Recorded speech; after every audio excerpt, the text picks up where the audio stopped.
Hello दोस्तों, कैसे हैं आप सब। स्वागत है आपका हमारे अपने चैनल पर, जहां आपको समय समय पर मेरे द्वारा क्रॉस ड्रेसिंग कहानियां देखने को मिलती हैं। हमारी आज की कहानी का शीर्षक है पूजा कभी अमित थी, और यह कहानी का 28वां भाग है।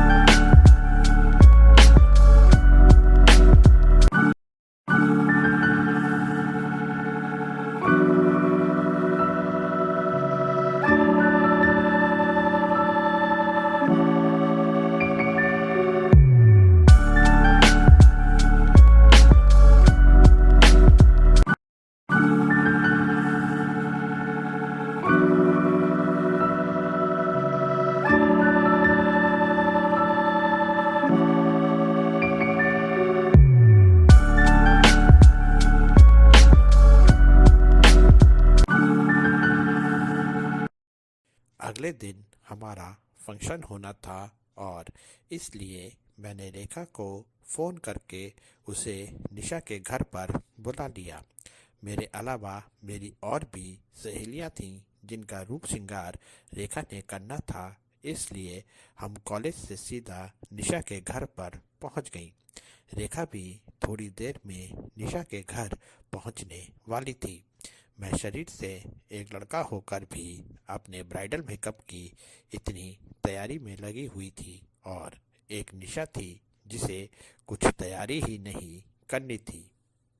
निशा ने उसके लिए लाए हुए कपड़ों को अब तक एक बार भी पहनकर नहीं देखा था।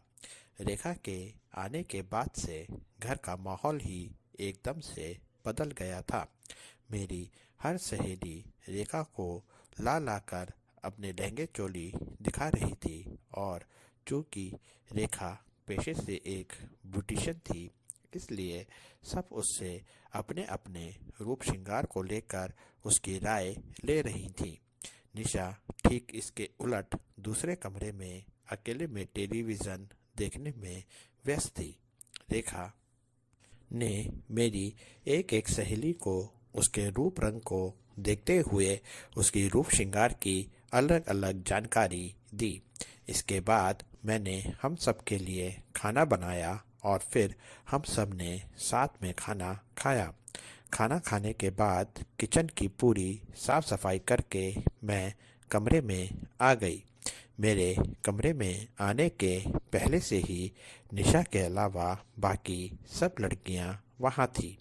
एक दुल्हन के श्रृंगार की शुरुआत सबसे पहले उसको लगी मेहंदी से होती है, इसलिए रेखा एक एक करके सब लड़कियों के हाथों में उनकी कलाई से लेकर उनके बाजुओं तक और पैरों में मेहंदी लगा रही थी।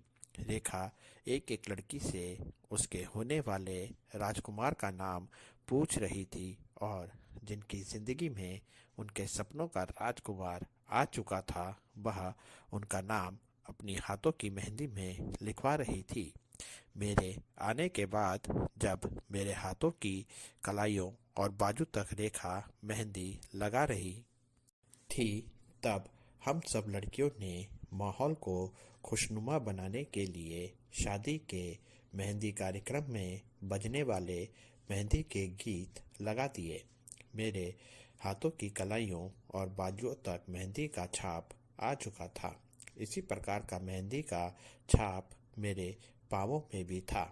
जब मेरे राजकुमार का नाम लिखने की बारी आई, तो रेखा ने मुझसे बिना पूछे ही प्यारा सा नाम, जिसे मैं बहुत प्यार करती थी, जिसने मेरा हर कदम पर साथ दिया था, और जिसके साथ के कारण ही आज मैं अपना देखा हुआ सबसे बड़ा सपना साकार करने जा रही थी, निशा का नाम लिख दिया।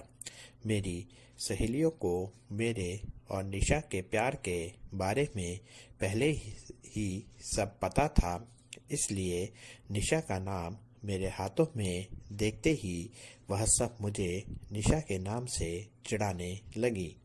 वह सब निशा को यहाँ लाकर उसके साथ मस्ती करना चाहती थी, पर निशा को तंग करना मुझे सही नहीं लगा। इसलिए मैंने निशा को इस कमरे में लाने को उनको मना कर दिया। रेखा ने हम सबको जल्दी सोने को कहा, क्योंकि हम सबका रात को पूरी नींद लेना ज़रूरी था, जिससे हमारी त्वचा पर मेकअप का पूरा असर देखने को मिले और हम दूसरे दिन अपने को भारी भरकम लहंगे चोली में तरोताज़ा महसूस कर सकें। सुबह मैं सबसे पहले समय से उठ गई, क्योंकि एक तरह से मेरी सब सहेलियां इस समय मेरे घर पर मेरी मेहमान के समान थी, इसलिए मुझे उनका ध्यान भी रखना था। निशा को अपने मन से मैं अपना जीवन साथी मान चुकी थी और अपने दिल में मैंने निशा को वही स्थान दे रखा था जो एक भारतीय महिला अपने पति को देती है। इस घर में निशा और मैं एक खुशहाल दंपत्ति की तरह ही रहते थे, जिसमें मैं निशा की पत्नी थी और मैं अपना पत्नी धर्म निभाने की पूरा प्रयास करती थी। सुबह उठते ही मेरा सबसे पहला ध्यान रात को मुझे लगी मेरी मेहंदी की तरफ गया, जो अब तक सूख चुकी थी।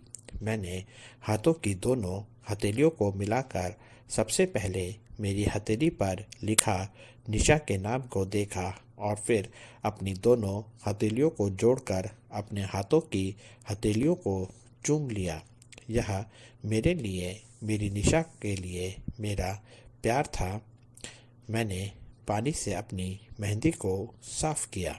मेरी मेहंदी का रंग बहुत खिला हुआ था और मैंने अपनी घर की महिलाओं से यह बात सुनी थी कि अगर होने वाली दुल्हन की मेहंदी का रंग बहुत खिले तो इसका मतलब होता है कि उसका होने वाला राजकुमार उसे बहुत प्यार करता है। मैं भी एक दुल्हन ही थी और मेरा राजकुमार भी मुझसे बहुत प्यार करता था।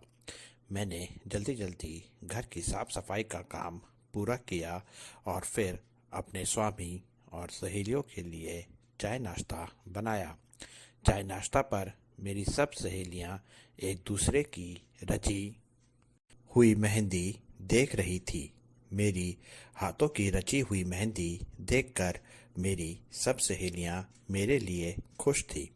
थोड़ी देर बाद सब अपनी अपनी तैयारी में व्यस्त हो गईं। रेखा और सब लड़कियां एक दूसरे को तैयार करने में लग गईं। मुझे घर के काम भी करने थे, इसलिए मैंने रेखा से कहा कि वह सबसे आखिरी में मुझे तैयार करे। मुझे तैयार होने में ज़्यादा समय भी लगने वाला था। रेखा ने मेरी सब सहेलियों को ब्राइडल मेकओवर दे दिया था।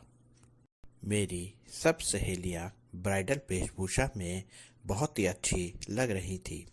एक जगह पर इतनी सारी दुल्हनों को देखकर ऐसा लग रहा था जैसे हमारी तैयारी कोई दुल्हन का स्वयंवर में जाने की हो रही हो, जहां हमें अपने अपने सपनों का राजकुमार मिलने वाला हो।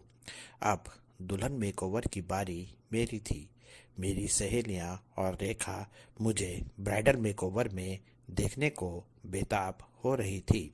रेखा के लिए भी एक लड़के को ब्राइडल मेकओवर देना एक परीक्षा के समान था, पर मैं जानती थी कि रेखा इसमें ज़रूर सफल होगी, क्योंकि रेखा आज पहली बार ऐसा नहीं कर रही थी। वह पहले भी मुझे बहुत बार एक लड़की का मेकओवर दे चुकी थी। निशा अपनी पैंट शर्ट पहनकर कार्यक्रम के लिए तैयार हो चुकी थी। मेरी सहेलियां चाहती थी कि निशा मुझे ब्राइडल मेकओवर में तैयार होते हुए देखे। मैंने अपनी सहेलियों को ऐसा करने से मना किया था, पर वह सब नहीं मानी और निशा को कमरे में लेकर आ गई। निशा जिस हिसाब से मुझे तैयार होते हुए देख रही थी उससे मुझे बहुत ही ज़्यादा शर्म महसूस हो रही थी। मुझसे निशा से शर्म से आंखें नहीं मिलाई जा रही थी। मैंने शर्म से अपनी आंखें ही बंद कर ली। मेरी सहेलियां और रेखा मुझे ब्राइडल लहंगे चोली में तैयार कर रही थी। ब्राइडल लहंगा चोली बहुत ही भारी था और उस पर मेरे भारी भारी जेवर थे। मैंने रेखा को अपने कानों में हल्के वाले झुमके पहनाने को कहा था, पर वह बोली कि झुमके जितने भारी होंगे उतने ही अच्छे लगेंगे। लहंगा चोली के साथ मेरे पाँवों में जूतियाँ थी जो लहंगे के साथ बहुत ही अच्छी लग रही थी। मेरी आंखें बंद थी, पर निशा का एहसास मैंने अपने आसपास महसूस कर लिया था। मैंने अपनी आंखें तभी खोली जब निशा ने मेरी नाक में मुझे दुल्हन वाली नथ पहनाई।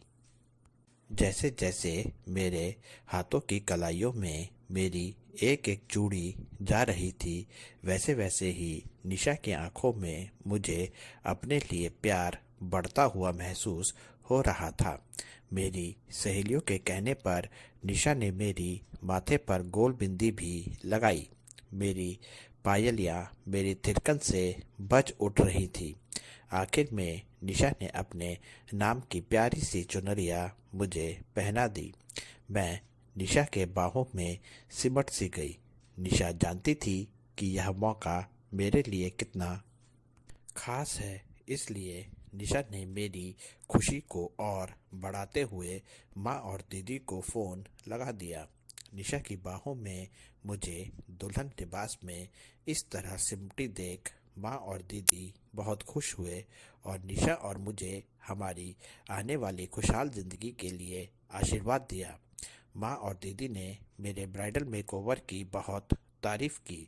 मेरी सब सहेलियाँ रेखा के किए मेकअप की तारीफ़ कर रही थी और साथ ही मेरे हुस्न की भी। कहानी को यहाँ तक पूरा देखने के लिए धन्यवाद दोस्तों। कहानी का अगला भाग बहुत ही जल्दी। कहानी पर लाइक कीजिए और हमारे अपने चैनल को सब्सक्राइब ज़रूर कीजिए। आपका अपना नयन भास्कर।